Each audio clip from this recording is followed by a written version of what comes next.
Welcome, welcome.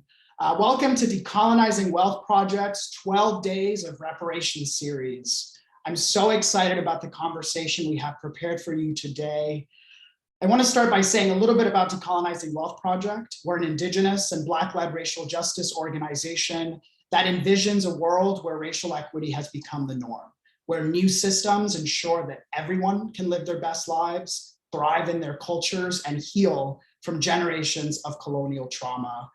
Our work aims to disrupt the existing systems of capital by offering truth, reconciliation, and healing from the ails of colonization through education, through radical reparative giving, and of course, through narrative change. I have the pleasure of introducing and welcoming Dr. Marcus Anthony Hunter. Dr. Hunter is the Scott Endowed Chair in the Division of the Social Sciences, Professor of Sociology, and he served as the inaugural chair of the Department of African American Studies at UCLA. He's also the author of 3 books: Black City Makers, How the Philadelphia Negro Changed Urban America; Chocolate Cities, The Black Map of American Life, co-authored with Andrea Robinson; and The New Black Sociologists, the 4th one on its way. I'm so excited to have you. Welcome, Dr. Hunter. Thank you. Happy to be here. So to start, can you define for us what the Truth, Racial Healing, and Transformation, TRHT movement is about? From your perspective, and in the simplest terms, what is this movement about and what does it look like? It's really fundamentally about eliminating the toxic lie of there being a system of human hierarchy, of human value, and of racial hierarchy. So just eliminating that from our experience of being citizens or living as people called the human race. So removing that one lie, getting to the root of it, and also addressing all of the narratives that have sprung up to support it and beating those back with counter narratives that offer up the fact that we share humanity, that there's no such thing as a hierarchy of human value, and that premise itself has been at the forefront of giving permission to so many other systems of racial inequity, including the prison industrial complex, our current public school system, all of the different kinds of social ills that we deal with that really are often racialized or gendered or classed, which basically are premised on the idea that we're not all equally human. Thank you for that. What is the difference between a movement like Truth, Racial Healing, and Transformation, right, TRHT, and the movement for reparations, big R reparations? Is there a difference? Is that a false choice? Which should we be fighting for? Well, I would definitely say it's a false choice. Let me start there, in part by saying, one, there are 2 pieces of legislation before our legislative body, the second of the 3 branches of government in the United States. And it speaks a lot to the necessity of them. If they were the same, they would surely be one piece of legislation. So the fact that there are 2 pieces of legislation really, I think, should send cues to people that it's addressing real issues, both of them, that couldn't just easily be addressed with one on its own. Otherwise, they would be the same piece of legislation. I think the other point is to say that the Truth, Racial Healing, and Transformation movement, and also the legislation that Congresswoman Barbara Lee has spearheaded and put forward, is really building out of the lessons learned from places like South Africa, Rwanda, or Germany, who did truth and reconciliation. So what we find is that reconciliation is often not a tenable prospect if the system was never started from a place of equal standing for all people. So there's nothing to reconcile. Instead, there are only things to heal and transform. And the transformation is where the policies that prevent or mitigate harms that were brought upon us by these kinds of systems can be mitigated and dealt with. And so in the reparations, which is a complementary pathway to systemic equality, really, we talk about systemic inequality. We want to have systemic equity. So something that not only means something socially, but also there are systems in place that ensure equity, in the same way that we have systems in place that ensure inequity or systemic racism. And so what we see is that those two pieces of legislation and also those two movements are working as a complementary effort to achieve systemic equity, put simply. Wow, thank you. That was really helpful in understanding really the broad scope of what this movement is trying to achieve. Have we achieved anything that looks close to truth, racial healing, and transformation, whether in this country or any other country? Yeah, that's a great question. I would say, ultimately, what's fascinating about America, just as a place and also as like a government, is that it has actually paid for and or endorsed these kinds of efforts in nearly every other country.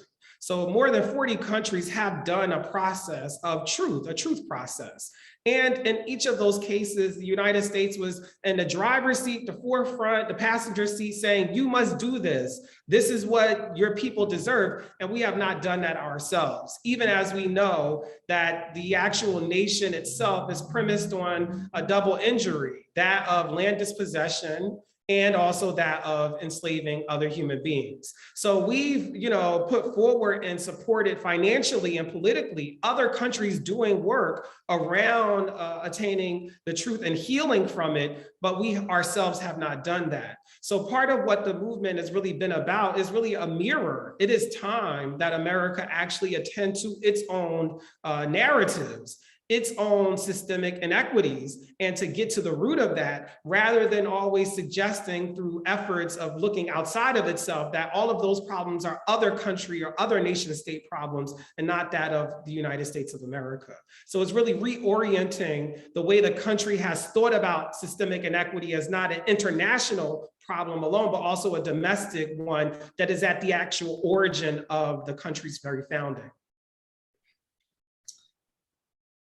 You mentioned land dispossession and enslavement, and we know that in recent years, especially, although there's a long legacy of advocacy, folks have started to really make concrete demands around land back, reparations in the form of financial restitution. We're honored to be partnered with grantees across the country that are leading and fueling that fight across the country. Does the TRHT movement have specific demands around equity, restitution, or land, or is it more of a framework that seeks to bring in community voice into that process?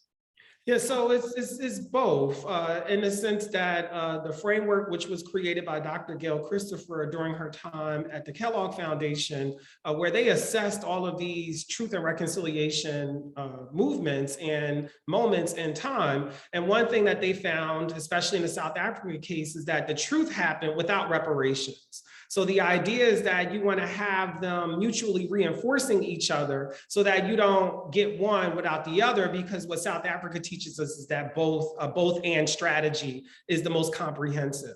And in doing that, it's a framework that focuses on different aspects, 5 of our society, narrative change being one of them, the economy, the separation that's happened amongst us because of the systems that reinforce these perspectives are all in place. And what you see with reparations is, a bunch of different approaches. Some are very local. Shout out to Bruce's Beach, out here in Southern California. Some are national. This is what HR 40 is about. Some have been state or regional, but all of them are really about repairing the harm done based on enslaving other human beings, and those being descendants of West African folks who were enslaved in the United States. At the same time, we also see what we might also call a reparations movement happening around indigenous and native peoples and their treatment around schools, lands, and such, as you mentioned. What Truth, Racial Healing, and Transformation, I think, does is bridges all of those different interest groups into one umbrella of experience, of saying, for example, with land dispossession, for all of those who are legalese folks, it's really premised on reframing other human beings as savages. If they are savages, you can't reason with them. Thus, you don't have to do anything other than to take what you want from them. In the case of Black people, they're property. So not only are they not people, they're actual things that can be owned. And in America, one of the major tenets of the legal system is the ownership of property.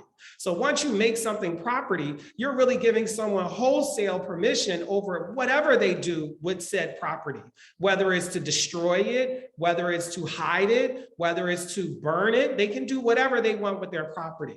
So part of what this is really about is returning to the truth of how you get to this kind of land of plenty idea was by sacrificing the humanity of very specific groups of people who are still a part of the body politic today. Their descendants at the very least are. So how do you move forward while recognizing that what we call the United States of America was really at the expense of the humanity of Native, Indigenous, and African people? How do you do that?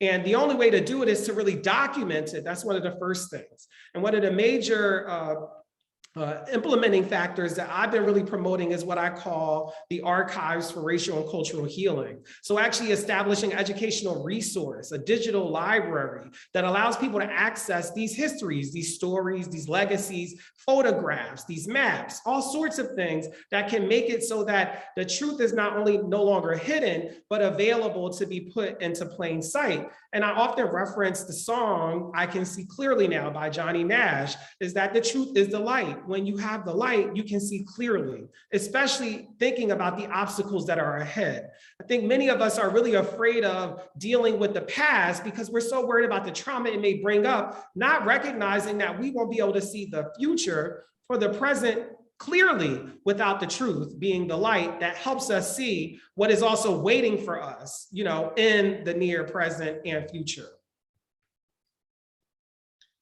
Beautiful. So many nuggets in what you just shared alone, Dr. Hunter. Thank you for that. You mentioned South Africa and some of the lessons that have been learned from that. And I wonder if you can think of any other lessons. Where have we gone wrong? Where have we misstepped in this process of truth, racial healing, and transformation, defining that and taking action? What should we be on the lookout as leaders like you build this movement? Yeah, I want to give a shout out, as I like to do, but because I'm going to reference this in my answer, but to Miss Lauryn Hill, because I'm going to borrow from her song, Everything is Everything, where she says, see this mixture where hip hop meets scripture, develop a negative into a positive picture. Is that part of what happens is we perceive the past or things we have not been told as some kind of negative. And no one really wants to reside in the negative space. But what we can do is flip that negative into a positive picture, because what we can then think about is the healing that we're able to have. And one thing that we've seen, and this is around something negative that has recently happened, and that is the insurrection on January 6th. We're approaching what is now a year later. And a year later, we haven't really seen people really be brought to justice, even though people will expect that to happen. And what we did see was a bunch of white people who were angry, upset, and desecrating the nation's capital. Now, what's interesting about that whole image is that up until recently, when people heard the word race, they always thought of people who are not white. Oftentimes in the American context, Black people. But let's say for the purposes of our discussion, Latinos, Native and Indigenous people, Pacific Asian Islanders, those traditional non-white census categories, that's who people thought had race. And what January 6th teaches us is that no, white people have race. In fact, there are many people who are actually planted deeply in this idea of a white race to such a degree that it makes them angry to see political results that make them feel as though their time in the sun is expiring. Their time in power is coming to an end because there are all of these other people who are not white who are now coming to power or now taking America away. So I see that negative situation that still remains unresolved as one of the examples that finally demonstrates that when we talk about race or the need for racial healing, we're talking about every American, white, Black, Filipino, Chinese American, Korean American, Mexican American. So it's white people too, Italian American, Polish American, Irish American, that I think those negative examples of racial turmoil really do demonstrate that when we say racial healing, we mean America needs a racial healing. All people in America need a racial healing in a country that was premised on using race to take away the humanity of other people. Thank you for that, Dr. Hunter. And those words about the need for all people to engage in racial healing. For anyone watching this interview, what can they do to make a difference in the TRHT movement right now in 2021? I mean, the very first thing you can always do, as we say in a representative democracy, is vote. I would say for many of the folks who are thinking about voting, we have midterms coming up. You want to check and see where is your representative in terms of supporting or endorsing these pieces of legislation. You know, are they a current co-sponsor of HCON Res 19 that is being put forward to create the Truth, Racial Healing, and Transformation Commission? That's one of the very first things you can do. Is very easy to find online. You find that they're not there, you make it a part of your expectation in order to receive your vote. The other thing is to also recognize that this is not something that has not happened before. You know, so I often tell people, you know, just search it and see how many other countries have done it. And what you'll find is that more than 40 have, and each one of those cases, the United States helped fund it, if not politically, financially, the actual experiment. And so you have to ask yourself, my tax dollars have been used for it to happen internationally in other countries. Meanwhile, I actually know this to be creating a condition where people are experiencing inequity. Why are my dollars fine to use for racial healing outside of the United States and not inside of it? So to really get square about how our money is being used to fund this exercise elsewhere. And why isn't it being used to fund this exercise here at home when we know we so desperately need it? When people hear the terms systemic racism, systemic inequity, I want it to be broken down into hearing that it's basically saying there are systems that help keep the inequity going.